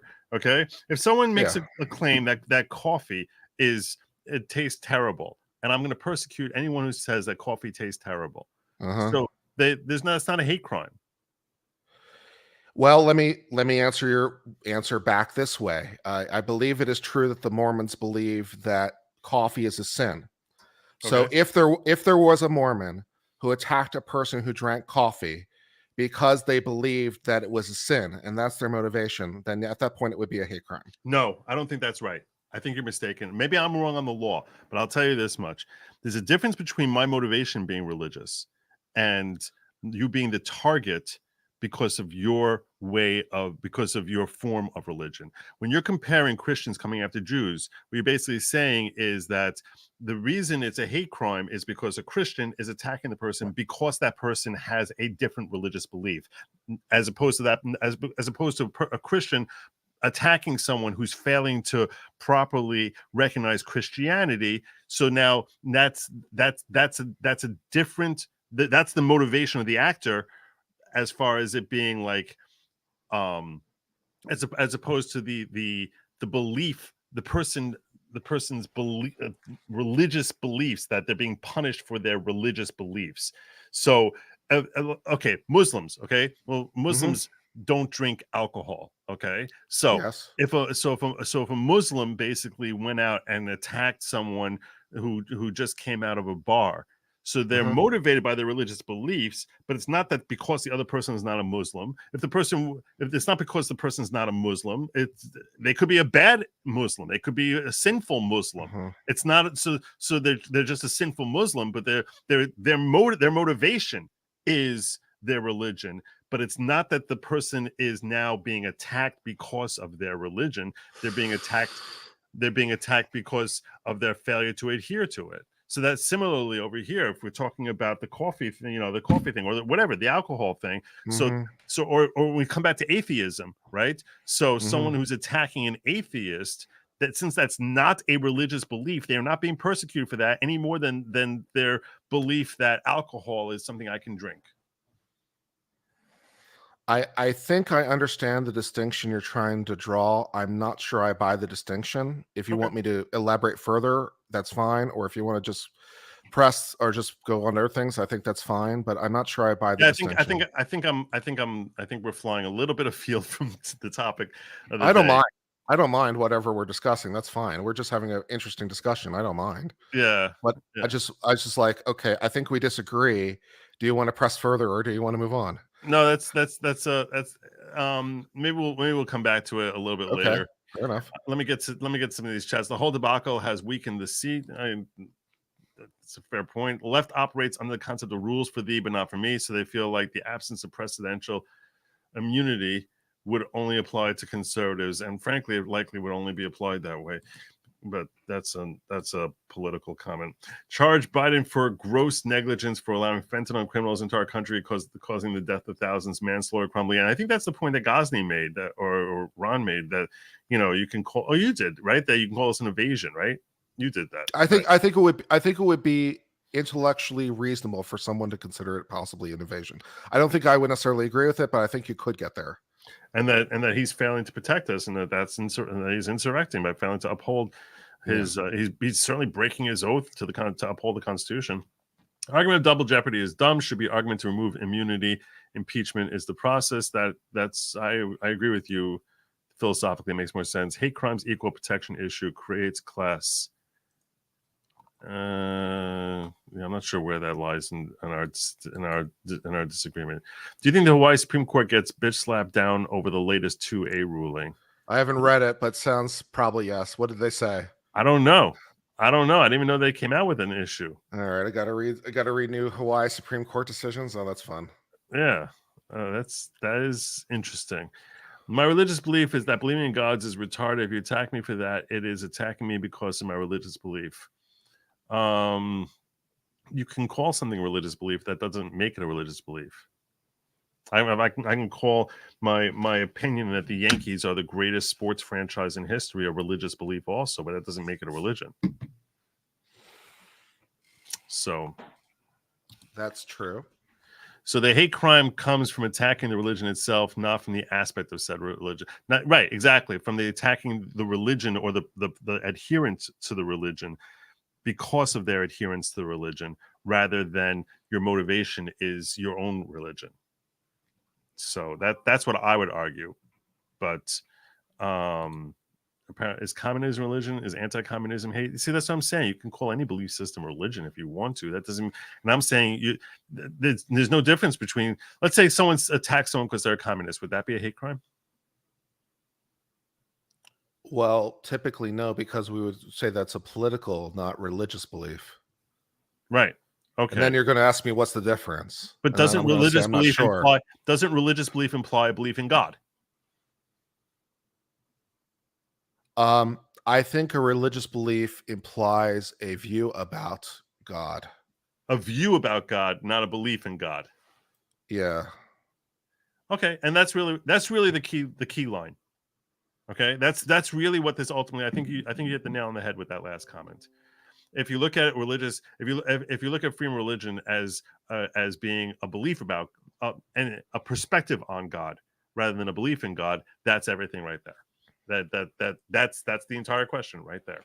A perspective, whether you're the persecuted person has a belief about the ideology that you're espousing is a belief about God rather than the existence of God. That right there. That's the whole thing. We read these words differently from the current United States Supreme Court. We hold that in Hawaii. There is no state constitutional right to carry a firearm in public. Oh, that's a quote. We read those words differently than the current United States Supreme Court. Really? That's what they wrote? They wrote that? That can't possibly be true. They can't possibly have read that. There's no way they wrote that. I gotta see this. Hold on. I gotta speed read this thing. There's no way they wrote that. Wow. That's insurrection right there. That's insurrection. They wrote it. Did they really? It's right at the top of their opinion. It's literally the first sentence of their opinion. Article 1, Section 17 of the Hawaii Constitution mirrors the Second Amendment to the United States. We read those words differently than the current United States Supreme Court. We hold that in Hawaii, there's no state constitutional right to carry a firearm in public. Well, okay, actually, they're not wrong. There's no Okay, state I get. constitutional right. Okay, they are not wrong. Okay, so where do we even begin? All right, so many states have provisions which parallel the federal constitution, and some of the time they use literally the same words. But even where they use literally the same words, because it's in the state constitution, as to the state constitution, the state Supreme Court is the ultimate authority as to what those words mean. So they can disagree with any other court's jurisdiction when it comes to their own state law. Now, that, of course, does not mean that they can ignore the federal law interpretation, but it does mean that they can say there's no separate state guarantee, if I made Okay. sense. But I don't know. So- I don't understand why you would need a state guarantee when you have a supremacy clause and you have the federal guarantee of a right to carry a firearm in public. Well, sometimes, because sometimes the state, even where it is the same words, will sometimes interpret it broader and give more rights than the U.S. Constitution. But this seems to be limiting. Well, yes, I mean, it does go both ways, but the reason why you'd want to do it in principle is because it gives you an independent state cause of action. And to the degree it provides you any more coverage than the federal constitution, then that's great. But I don't know how you could read something and say, so now you have a more limited right. And whereas you can be like, I don't care about the stupid state right. I have a federal right to carry a firearm in public. Yeah, I'm not sure why this is a. And you're reading issue this on under the fly. Yeah. I mean, I'm not sure why we're arguing this specifically under Hawaii state specific law, but I'd have to read it. So yeah, okay. So I'll get back to you. Yeah, interesting. I appreciate you calling that to our attention, William, because I hadn't heard about that case either. But he has, to me, he looks like he's Hawaiian, so maybe that's why he's more attuned to what's going on. We're in the contiguous states here, so we sort of look at Hawaii as, yeah, I guess you're a state. I guess you get 3 electoral votes that you're gonna basically use to piss on us and annoy us. But yeah, you gave us Tulsi, so I guess she's interesting. I like Tulsi. She's fun. She's interesting, you know. So she'd be an interesting cabinet pick for Trump. That'd be cool. That's not gonna. I doubt. I mean, who knows? Who knows? He. You never know. He's such a wild card on who he picks. Belief systems rather than religion. Would that be the First Amendment covered? Also, why do you hate the Irish? I don't know what that means. Hate the Irish. What? Oh, because I talked about alcohol drinking. Yeah. So that's what I was basically trying to say, that atheism is a belief system, not a religion, much like communism. And Kurt was responding that since it's a belief about that relates to God, that now all of a sudden gets that earns it freedom of religion perspectives. I don't think I respectfully disagree with him. And the reason I disagree with you is because ultimately communism, baked into communism, is a belief about rejection of God. So you can say, well, communism, that's part of it. So now if you persecute me because of communism, that's a persecution of my religious belief. Well, I think that you can have a component of a belief that's religious without the entire thing necessarily being religious, especially to the extent it's not speaking about God. So you have a view about God, and then you're arguing that some other stuff that's kind of not neither here nor there when it comes to your belief in God. So, okay. Mm-hmm. Do you think an originalist would agree with your take that atheists are protected? Or I you just think give me this because you're a textualist. Is that what's happening here? That I'm originalist and you're a textualist, and I'm like endowed by our creator with certain inalienable rights, and you're saying there is no creator? That's in the Declaration of Independence, Joe. Yeah, but that was motivation for That was motivation for the Constitution. Come on. I will remind you, of course, of the treaty at Tripoli, which said that the United States is not and has never been in any sense a Christian nation. There's always that. Which that's crap. We know that's crap. Just saying. Oh, you're saying it's one of the first treaties the United States ever signed. Yeah. Okay. All right. Has been and never will be. Everyone knows it's a Judeo-Christian country, and frankly, thank God it is. So, I feel the hate crime regarding atheism is akin to heterosexuals claim protection under a hate crime. I think heterosexuals have more of a claim to it, arguably, than atheists. But it's an interesting analogy you're drawing, the Worcestershire. Didn't atheist Pastafarians win the right to a spaghetti strainer on their head for their driver's license? I believe in some jurisdictions that's true. Really? That's funny.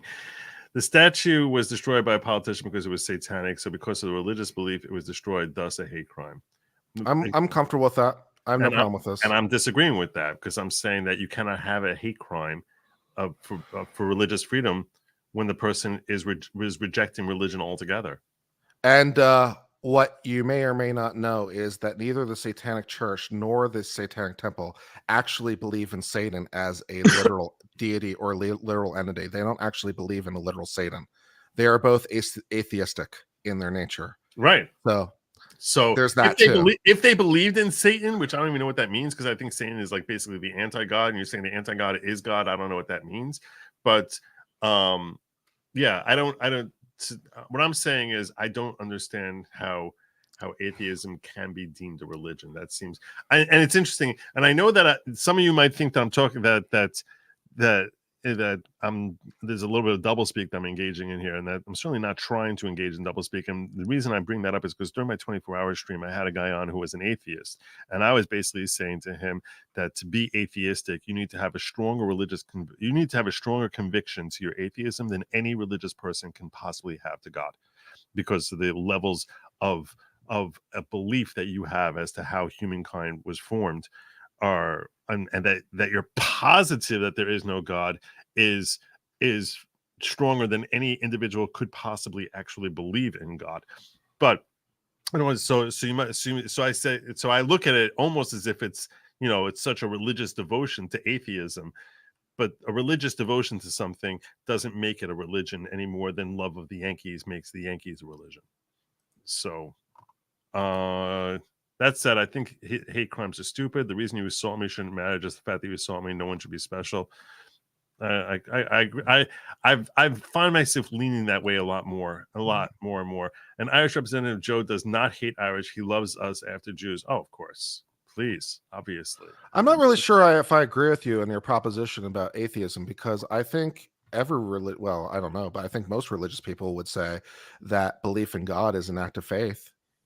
Everyone says that, yeah. So it is simply, faith is by its nature a willingness to take a leap in the absence of logic. It's like, it's the fuzzy, step two. I don't have proof of this. Faith inherently implies. Yeah. I step don't one, have blah, evidence, blah, blah. Step two, question mark. Faith. Step three, right. Step three, under pantom, right? So it's question two is under. So the atheist is simply saying, well, I'm not willing to take the leap.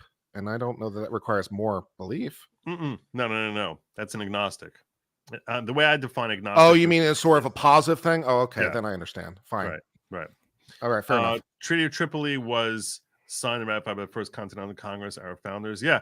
And that's correct. And no one uses that as, and yet no one quotes, no one understands that to take it as if they rejected the existence of God altogether, which is how it gets twisted sometimes.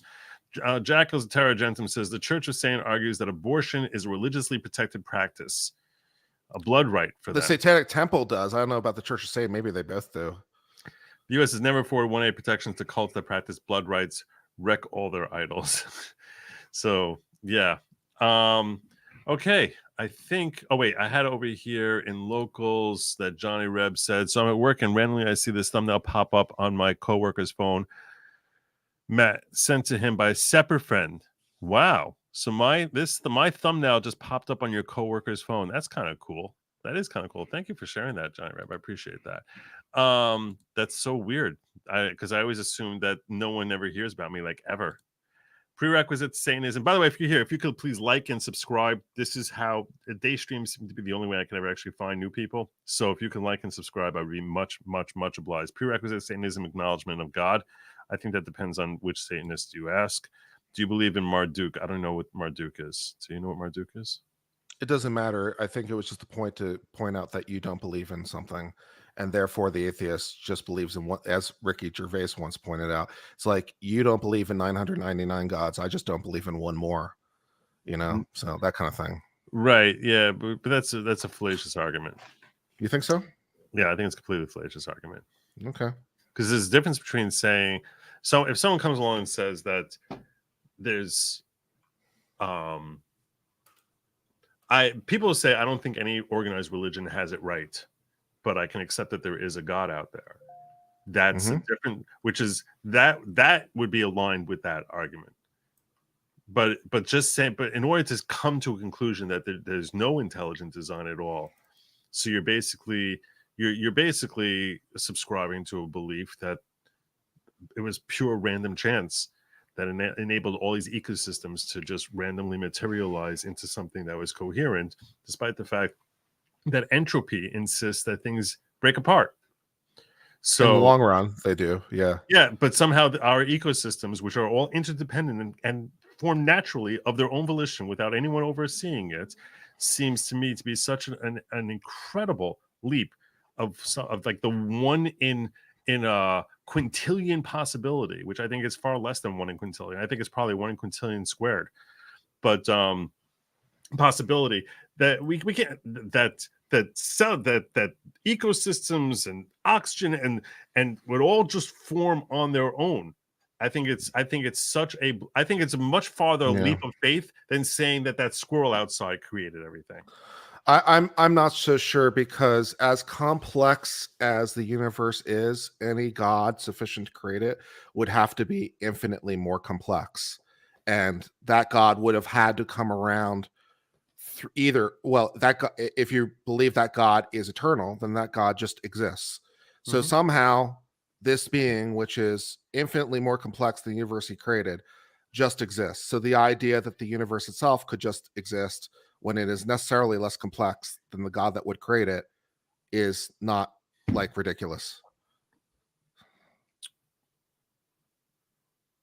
There you just explain faith. Yeah. I think you just explain faith. But because you're basically comparing the tangible to the intangible. In that, and you're basically equating them as being the same. All right. We really flew far afield from this, and I promised I was going to give a wrap up as to what happened in oral arguments today. So I want to start commencing that now. If you have any thoughts you want to get to before we start doing this, or if you want to do the wrap up, I'll let you do the wrap up as to what we saw during these oral arguments. I wasn't here for the whole thing, so you're better equipped to do it. Okay, so oral arguments. I'm going to give, this is my little 3-minute wrap up here, and go. So today we heard oral arguments wherein the issue was whether or not Section 3 of the 14th Amendment gives Colorado or any individual state the ability to remove Trump from the ballot.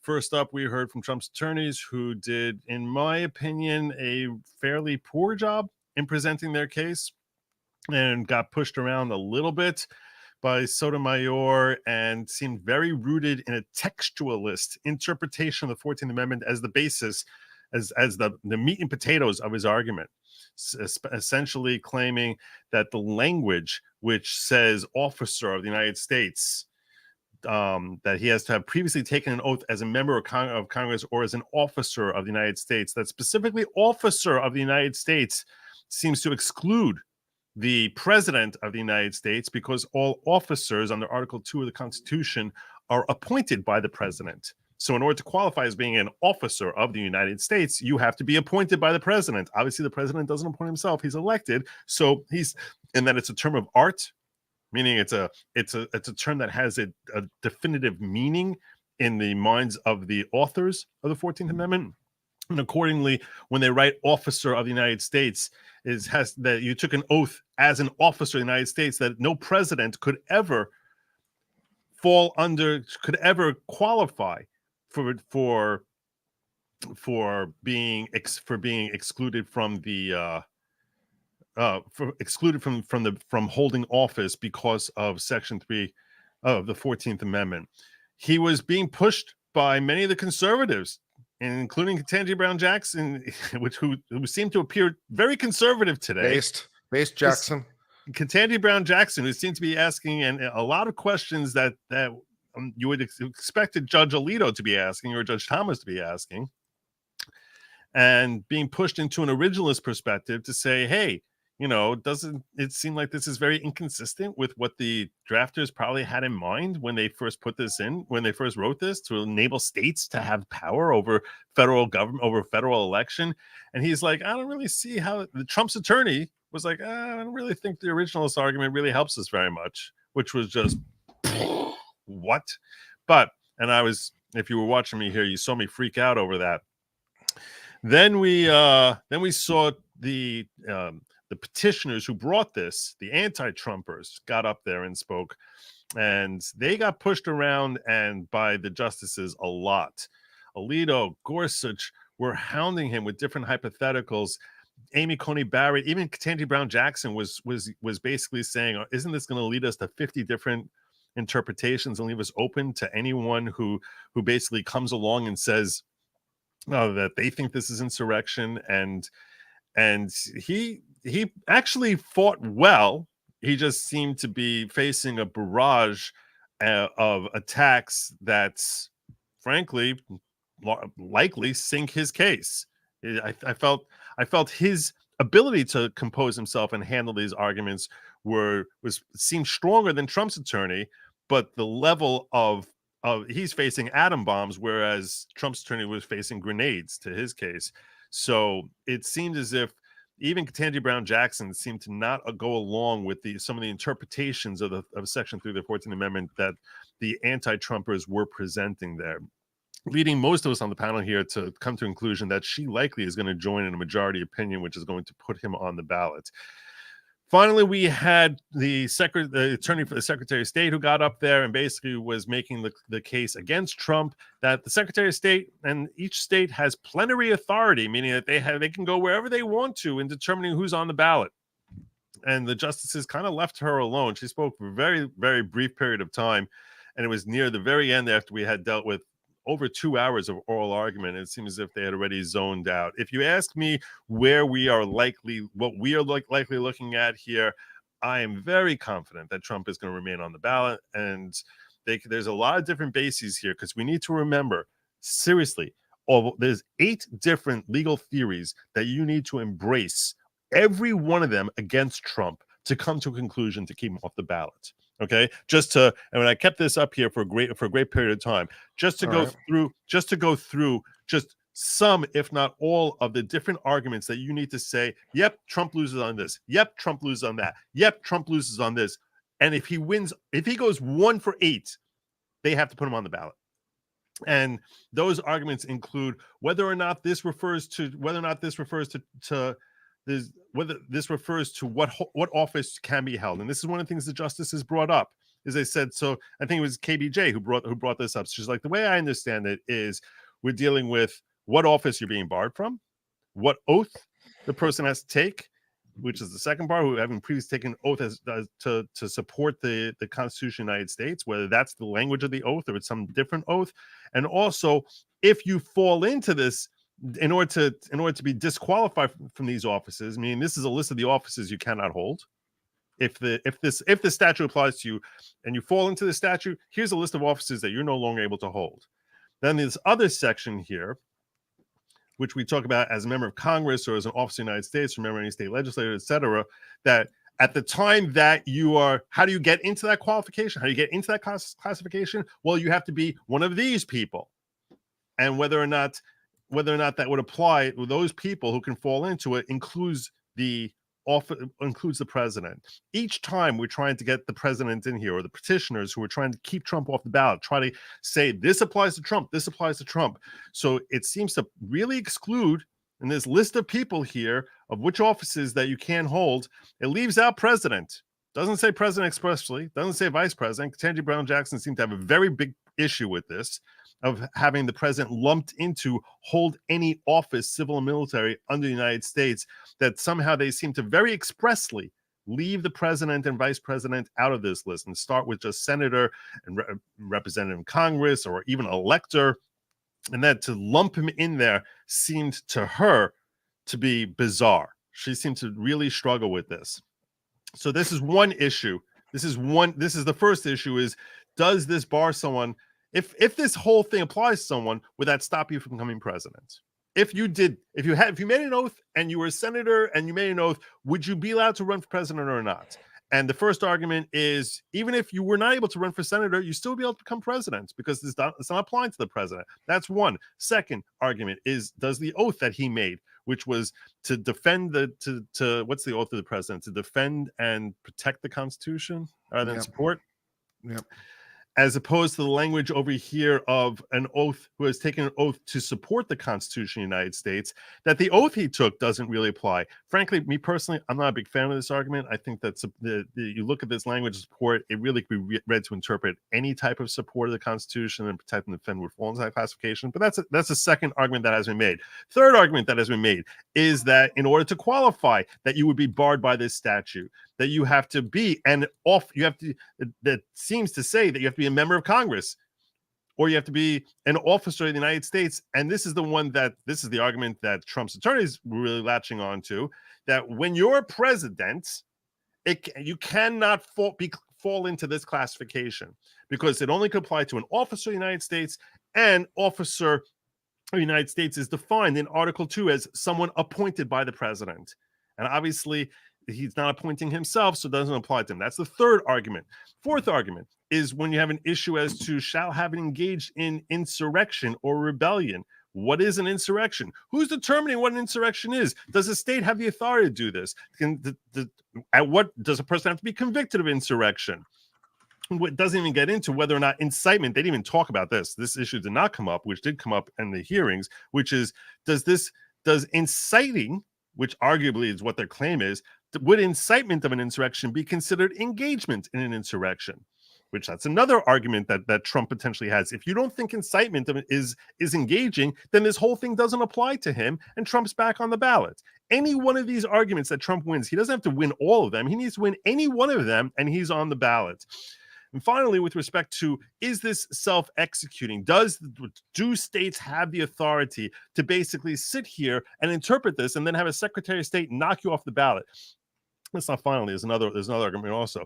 Meaning, is this something that only Congress can effectuate? Is this something that every state can decide for themselves?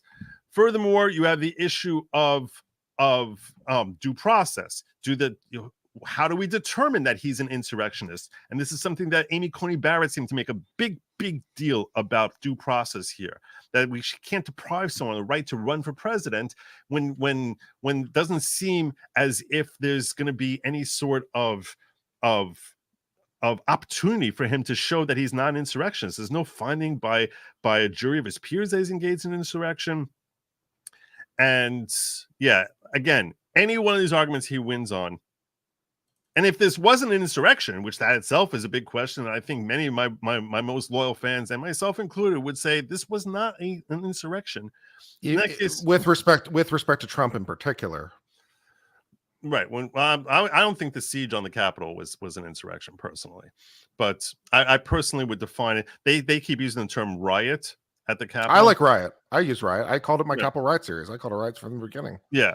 Yeah, and I think that, and I've heard people try to basically apply the term insurrection to this and say, well, if you're going to call the Whiskey Rebellion, which was a handful of farmers, 200 farmers who were fighting.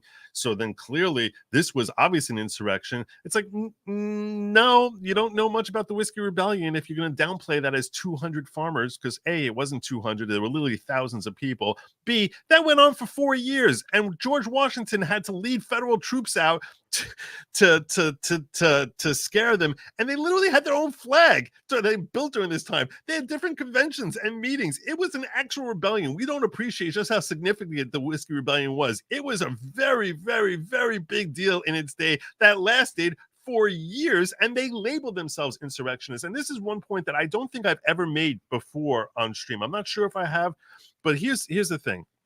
Because insurrection is a term of art, it's not a scientific term. What is an insurrection? What is not an insurrection?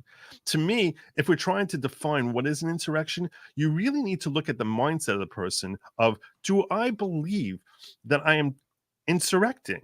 Because you're sort of embracing the position. If your objective is, I'm trying to overthrow the government, I want to be overthrowing the government.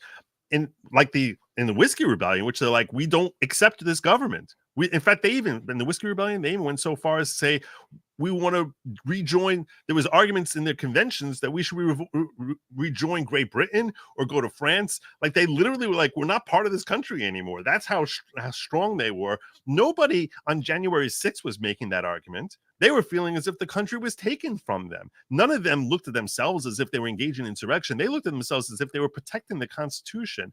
And because it's a term of art, if the person is embracing that this is who I am, this is what I'm doing, for someone else to say, no, you are insurrecting, even though you think you're defending it, you're insurrecting, and now I'm going to attach that label to you. To me, it doesn't make sense when we're looking at the mens rea of the person, that their objective is that they feel that they're defending the Constitution. That for someone to say that that's an insurrection against the Constitution, to me, seems kind of bizarre, especially from people who seem to be very supportive of the idea that you can snap and change your gender just by thinking a certain thing. But these people who don't think of themselves insurrections, other people can assign to them the label insurrectionist. To me, this seems very, very counterintuitive. Anyhow, that is my synopsis over here. As far as my expectations, I am very, very, very, very, very, very, very, very, very confident that the Supreme Court will side with Trump. Oh yeah. And I would not be at all. I expect it to be at least 7-2, and I would not at all be surprised if it's 8-1. Kagan, to me, is a little bit. I can see her going either way. Even down the stretch, Kagan and Sotomayor seem very concerned with the petitioners, with the result that the petitioners would lead to here, and that result being that you could have 50 different states reaching 50 different conclusions as to whether this is an insurrection, and that it will have the effect of making a bizarre election where Trump is on 46 ballots and not on 4 ballots, or on 30. It's like, what's going to happen in those other states? So they'll have no vote at all. They seem very, very bothered by this. So I would not be surprised. Even Sotomayor expressed a little hesitation about that. So I would be more shocked if he loses than if I see a 9-0 in favor of Trump on this. So that's where I'm at on this. If you have any other thoughts as to where you're at on this. Nope. I'm going to be covering it tomorrow when the synced audio is available with the transcript. So we'll be covering this again tomorrow on my channel and breaking it down as I do. So you can look forward to that. Tonight I have the Thursday Night Thunderdome. That's 7 Central, 8 Eastern, where we try to do a wrap up of the week's news. So that should be fun. Yeah, and I'm going to urge you all, make sure that you check out Uncivil Law. When it comes to this, any issue with respect to the Supreme Court, he really is he's the authoritative source that we all look to. It's like practically an idiot savant when it comes to knowing Supreme Court cases. Thanks. And I mean that obviously in the most complimentary way possible. But just phenomenal coverage and analysis of anything related to Supreme Court, as well as trademark, copyright, and 1,000 other issues. And I'm very appreciative. I'm putting links to everyone who appeared on the show as we speak right now. I urge you all, check out Uncivil Law, check out Ron Coleman Nation podcast, Legal Vices, Steve Gosney. At 6 p.m. tonight, I will be live streaming as it drops the Tucker Carlson Putin interview. That's going to be on Locals, which is at goodlogic.locals.com, goodlogic.locals.com. That's at 6 p.m. Eastern time. And then tonight I will be streaming my regular show at 10 p.m. Anything else you want to drop before we let them all go? No, thank you. All right. Well, I thank you all for joining me, and I will see you all later this evening over at Locals, goodlogic.locals.com. Please make sure while you're here, like, subscribe, whether you're YouTube, Rumble, wherever the heck you're watching me. On X, follow me on X, wherever you are. Make sure that you stick around and I will see you all shortly. Stay happy, eat the bugs, and as always, Godspeed.